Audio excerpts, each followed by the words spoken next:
जय हिंद दोस्तों, Sandeep tricky math special YouTube channel में आप सभी का स्वागत है। बिहार पुलिस कांस्टेबल नई भर्ती 2023 जिसमें टोटल पोस्ट है 21,391। इसके लिए रिटन एग्ज़ाम 24 सितंबर 2023 से स्टार्ट होने वाला है। सेट 2 लेकर आए हैं। इसमें 50 अति महत्वपूर्ण प्रश्न लेकर आए हैं जो कि आपके एग्ज़ाम के व्यू से बेहद इंपॉर्टेंट साबित होने वाला है। तो इस वीडियो में अंत तक बने रहिएगा। वीडियो स्टार्ट करते हैं और चलते हैं हम प्रश्न की तरफ। पहला प्रश्न है आपके सामने कि मोना लोआ निम्नलिखित में से किसका उदाहरण है? सक्रिय ज्वालामुखी का, प्रसुप्त ज्वालामुखी का, मृत ज्वालामुखी का और ज्वालामुखी क्षेत्र के पठार। बताइए यहाँ पर 1 नंबर प्रश्न का सही आंसर क्या है? तो मोना लोआ निम्नलिखित में से किसका उदाहरण है? तो ये सक्रिय ज्वालामुखी का। जो भी कैंडिडेट यहाँ पर ऑप्शन नंबर ए के साथ जा रहे हैं बिल्कुल ही सही जवाब है। मोना लोआ ज्वालामुखी ये किस देश में है? तो ये यूएसए में है।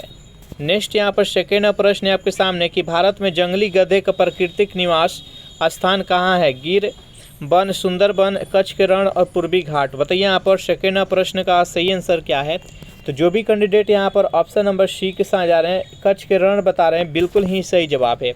नेक्स्ट यहाँ पर 3 प्रश्न आपके सामने कि भारत का सबसे दक्षिणतम बिंदु इंदिरा पॉइंट की दूरी भूमध्य रेखा से कितनी है? बताइए यहाँ पर 3 प्रश्न का सही आंसर क्या है? देखिए, भारत का सबसे दक्षिणतम बिंदु का नाम क्या है? तो इंदिरा पॉइंट। अगर मुख्य सीमा यानी जो भूमि है, भूमि का अगर पूछा जाए कि सबसे दक्षिणतम बिंदु कौन सा है, तो केप केमोरिन जो कि कन्याकुमारी में स्थित है, ये बताइएगा। यहाँ पर पूछा गया है कि जो इंदिरा पॉइंट है जो कि ग्रेट निकोबार में स्थित है, तो ये भूमध्य रेखा से कितनी दूरी पर है? तो 876 किलोमीटर। जो भी कैंडिडेट यहाँ पर ऑप्शन नंबर सी के साथ जा रहे हैं बिल्कुल ही सही जवाब है। नेक्स्ट यहाँ पर 4 प्रश्न के अरुणाचल प्रदेश के उत्तर पश्चिमी भाग में स्थित दर्रा निम्न में से कौन सा है?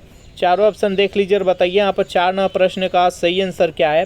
तो जो भी कैंडिडेट यहाँ पर ऑप्शन नंबर ए के साथ जा रहे हैं, बोमडीला बता रहे हैं, बिल्कुल ही सही जवाब। बेहद ही इंपॉर्टेंट प्रश्न है। नेक्स्ट यहाँ पर 5 प्रश्न है आपके सामने कि ब्राह्मणी निम्नलिखित में से किसकी सहायक नदी है? नर्मदा की, महानदी की, माही की और चंबल की।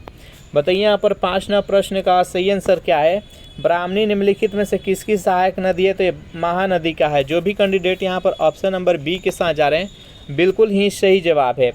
याद रखिएगा, महानदी पर ही हीराकुंड बांध है जो कि उड़ीसा में स्थित है। नेक्स्ट क्वेश्चन देखते हैं। यहाँ पर 6 प्रश्न है कि मुद्रा प्रसार को श्रेष्ठ तरीके से वर्णित किया जा सकता है। चारों ऑप्शन देख लीजिए और बताइए यहाँ पर 6 प्रश्न का सही आंसर क्या है? तो 6 प्रश्न का जो भी कैंडिडेट यहाँ पर ऑप्शन नंबर ए के साथ जा रहे हैं, ऊंची कीमतें, बिल्कुल ही सही जवाब है। इसका राइट आंसर है ऑप्शन नंबर ए। चलिए नेक्स्ट क्वेश्चन देखते हैं। यहाँ पर 7 प्रश्न है आपके सामने।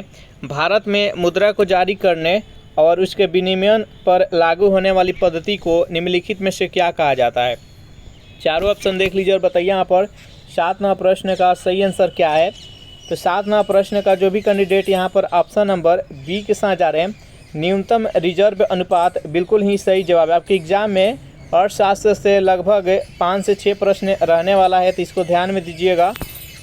नेक्स्ट यहाँ पर 8 प्रश्न है कि संरचनात्मक बेरोजगारी का कारण है। चारों ऑप्शन देख लीजिए और बताइए इस प्रश्न का सही आंसर क्या है? 8 प्रश्न का जो भी कैंडिडेट यहाँ पर ऑप्शन नंबर ए के साथ जा रहे हैं, अपर्याप्त उत्पादन क्षमता, बिल्कुल ही सही जवाब। इसका राइट आंसर है ऑप्शन नंबर ए। 9 प्रश्न है आपके सामने कि बैंक दर में कमी का ऋण की उपलब्धता पर क्या प्रभाव पड़ता है? चारों ऑप्शन देख लीजिए और बताइए यहाँ पर 9 प्रश्न का सही आंसर क्या है? यदि बैंक की दर कमी कर दिया जाए तो ऋण की उपलब्धता पर क्या प्रभाव पड़ता है? तो ऋण बढ़ जाएगा, यानी अधिक लोग ऋण ले लेगा। इसका राइट आंसर है ऑप्शन नंबर बी। नेक्स्ट यहाँ पर 10 प्रश्न है कि कोर्ट निम्नलिखित में से किस खेल से संबंधित खेल परिसर का नाम नहीं है? टेनिस, खो खो, कबड्डी और पोलो। बताइए यहाँ पर 10 प्रश्न का सही आंसर क्या है? तो देखिए, कोर्ट भी है जो कि टेनिस है जो कि कोर्ट में खेला जाता है, खो खो भी और यहाँ पर कबड्डी भी, पोलो नहीं। जो भी कैंडिडेट यहाँ पर ऑप्शन नंबर डी के साथ जा रहे हैं बिल्कुल ही सही जवाब है। नेक्स्ट यहाँ पर 11 प्रश्न है आपके सामने कि फिल्म क्षेत्र में दिया जाने वाला प्रसिद्ध ऑस्कर पुरस्कार की शुरुआत किस वर्ष की गई? चारों ऑप्शन देख लीजिए और बताइए यहाँ पर 11 प्रश्न का सही आंसर क्या है?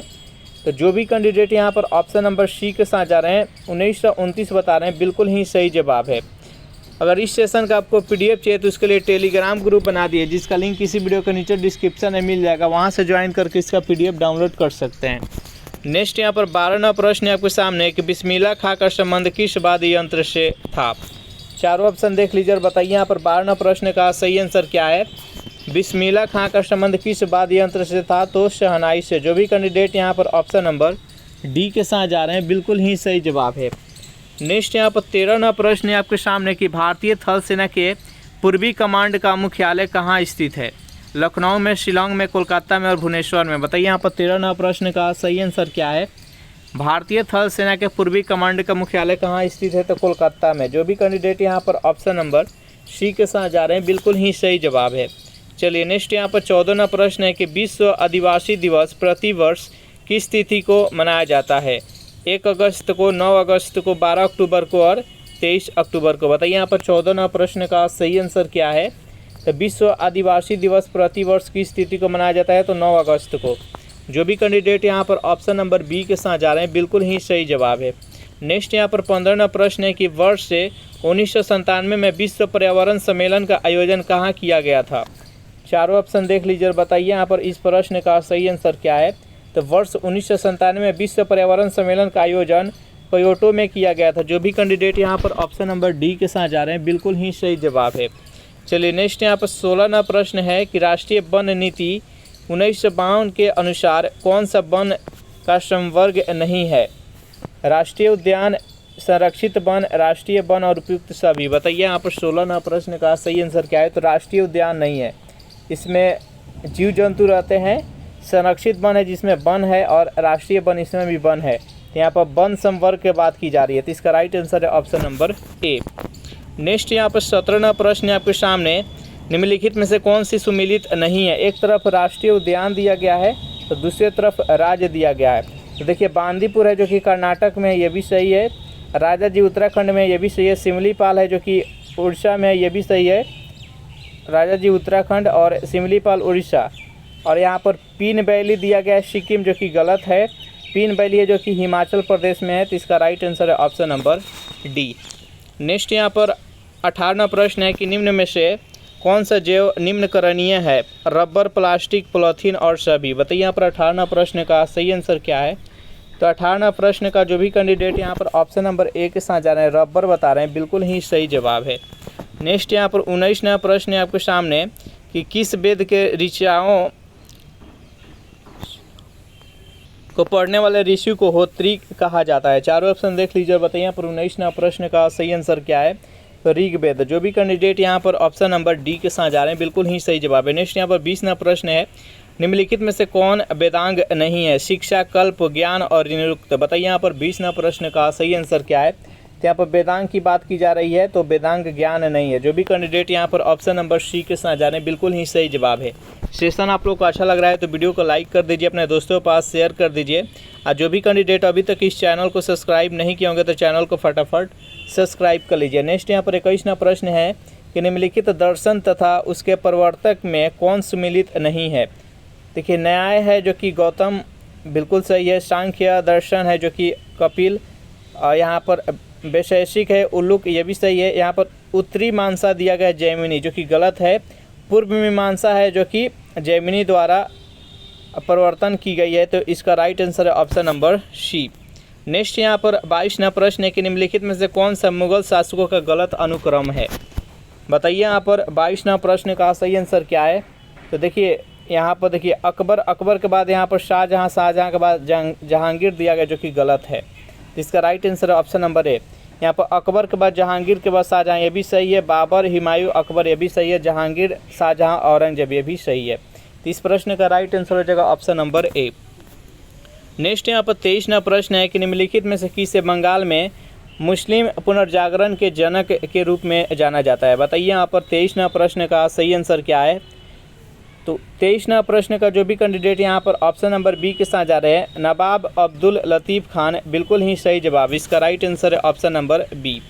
नेक्स्ट यहाँ पर 24वां प्रश्न है आपके सामने कि अकबर ने अपनी राजधानी को आगरा से फतेहपुर सीकरी किस वर्ष स्थानांतरित किया था।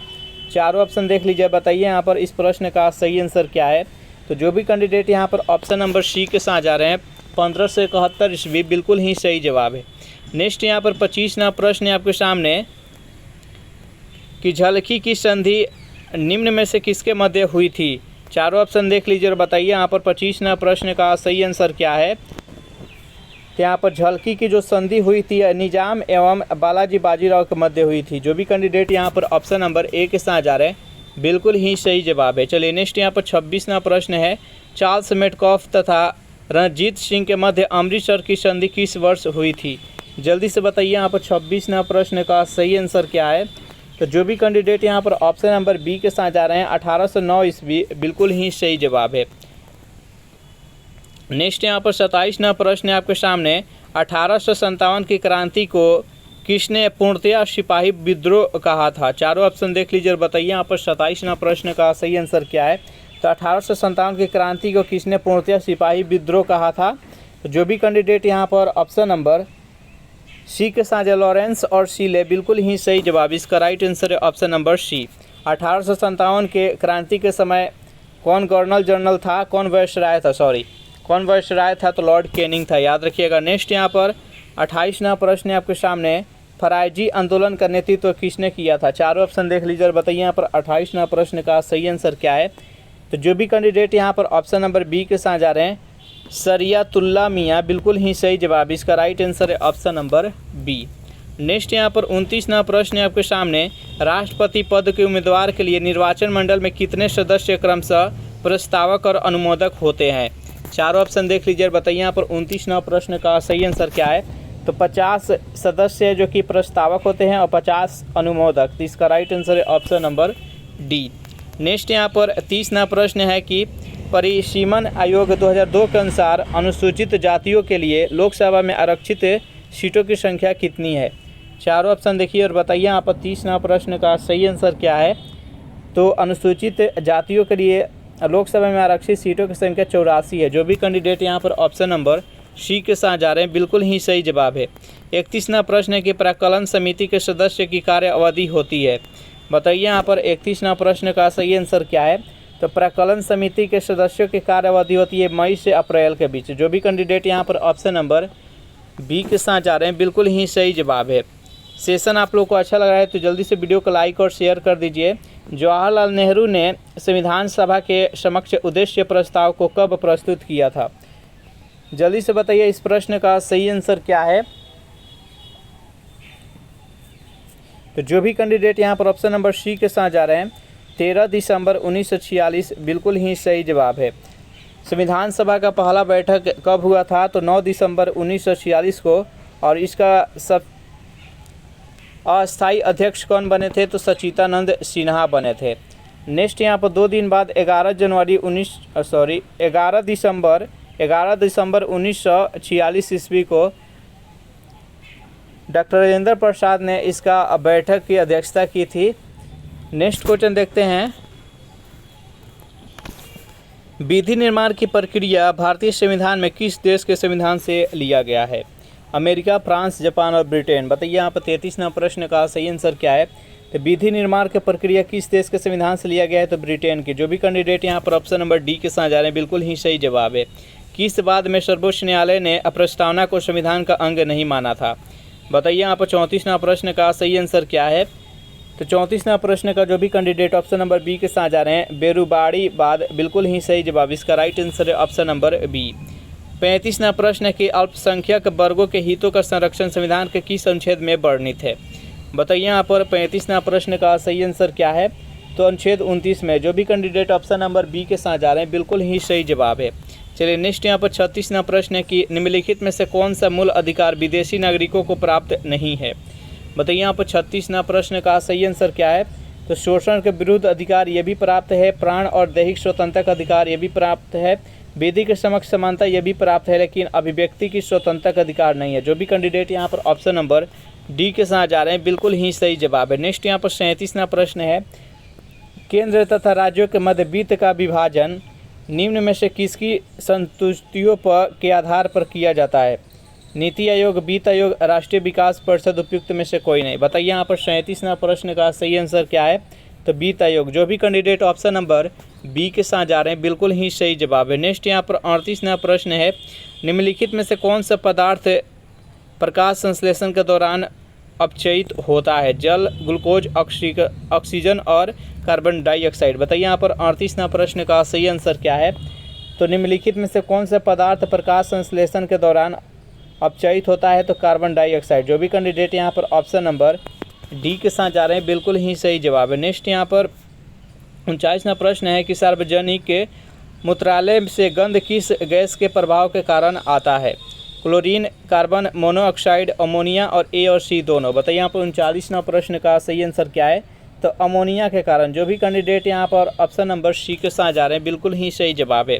नेक्स्ट यहाँ पर 40वां प्रश्न है कि निम्न में से कौन सा प्राकृतिक गैस का मुख्य घटक है? इथेन, ब्यूटेन, मीथेन और बेंजीन। बताइए यहाँ पर 40वां प्रश्न का सही आंसर क्या है? तो जो भी कैंडिडेट यहाँ पर ऑप्शन नंबर सी के साथ जा रहे हैं मीथेन बता रहे हैं बिल्कुल ही सही जवाब है। 41वां प्रश्न है कि गति के नियम को निम्नलिखित में से किसने प्रतिपादित किया था? न्यूटन ने, डार्विन ने, आर्किमिडीज ने, आइंस्टीन ने। बताइए यहाँ पर 41वां प्रश्न का सही आंसर क्या है? तो न्यूटन ने। जो भी कैंडिडेट यहाँ पर ऑप्शन नंबर ए के साथ जा रहे हैं बिल्कुल ही सही जवाब है। चलिए नेक्स्ट यहाँ पर 42वां प्रश्न है आपके सामने कि निम्नलिखित में से कौन ऊष्मा की इकाई नहीं है? कैलोरी, कैलोरी, किलो जूल और वाट। बताइए यहाँ पर 42वां प्रश्न का सही आंसर क्या है? तो यहाँ पर ऊष्मा की इकाई नहीं है। तो देखिए कैलोरी भी है, किलो कैलोरी भी है और किलो जूल भी है। वाट ये शक्ति का है, तो इसका राइट आंसर है ऑप्शन नंबर डी। नेक्स्ट यहाँ पर 43वां प्रश्न है आपके सामने है कि एक सुरंग में 100 वाट क्षमता वाले 5 लगातार बल्ब 20 घंटे तक जलाए जाते हैं तो कुल विद्युत लागत कितनी होगी? जल्दी से बताइए यहाँ पर 43वां प्रश्न का सही आंसर क्या है? तो जो लागत होती है यूनिट में निकलता है, तो यूनिट में निकालने के लिए क्या होता है? तो देखिए यहाँ पर 100 वाट के बल्ब है और कितना है? तो 5 है और कितना घंटा चलाया जा रहा है? तो 20 घंटा। यूनिट में बदलने के लिए यहाँ पर बाटा में 1000 से भाग दे देते हैं। यहाँ पर इसको सॉल्व करते हैं। यहाँ पर 3 जीरो से ये 3 जीरो खत्म हो गया और ये 5 दूना 10 यानी 10 यूनिट हो जाएगा। जो भी कैंडिडेट यहाँ पर ऑप्शन नंबर बी के साथ जा रहे हैं बिल्कुल ही सही जवाब है। नेक्स्ट यहाँ पर 44वां प्रश्न है लोहे पर जंग लगने से उसमें भार पर क्या प्रभाव पड़ता है? बताइए यहाँ पर 44वां प्रश्न का सही आंसर क्या है? तो लोहे पर जंग लगने से उसके भार पर क्या प्रभाव पड़ता है? तो उसका भार है जो कि बढ़ जाता है। लोहे में जंग लगना ये कौन सा परिवर्तन है? तो यह एक रासायनिक परिवर्तन है। नेक्स्ट यहाँ पर 45वां प्रश्न है कि ब्रेसिका कैम्पेस्ट्रिस किस पौधे का वनस्पतिक नाम है? बताइए यहाँ पर 45वां प्रश्न का सही आंसर क्या है? तो सरसों का। जो भी कैंडिडेट यहाँ पर ऑप्शन नंबर डी के साथ जा रहे हैं बिल्कुल ही सही जवाब है। नेक्स्ट यहाँ पर 46वां प्रश्न है कि निम्न में से सूत्र विभाजन की सबसे लंबी स्टेज कौन सी है? बताइए यहाँ पर 46वां प्रश्न का सही आंसर क्या है? निम्न में से सूत्र विभाजन की सबसे लंबी स्टेज कौन सी है? तो 46वां प्रश्न का जो भी कैंडिडेट यहाँ पर ऑप्शन नंबर ए के साथ जा रहे हैं प्रोफेज बिल्कुल ही सही जवाब। इसका राइट आंसर है ऑप्शन नंबर ए। चलिए नेक्स्ट यहाँ पर 47वां प्रश्न है कि ग्लाइकोजन का संग्रह शरीर के किस अंग में होता है? यकृत में, तीली में, यकृत और पेशियों ए और बी दोनों। बताइए यहाँ पर 47वां प्रश्न का सही आंसर क्या है? तो ग्लाइकोजन का संग्रह शरीर के किस अंग में होता है? तो यकृत में और पेशी दोनों में भी होता है। तो इसका राइट आंसर है ऑप्शन नंबर सी। नेक्स्ट यहाँ पर 48वां प्रश्न है आपके सामने कि शरीर के लिए एंजाइम बहुत आवश्यक है क्योंकि? चारों ऑप्शन देख लीजिए और बताइए यहाँ पर 48वां प्रश्न का सही आंसर क्या है?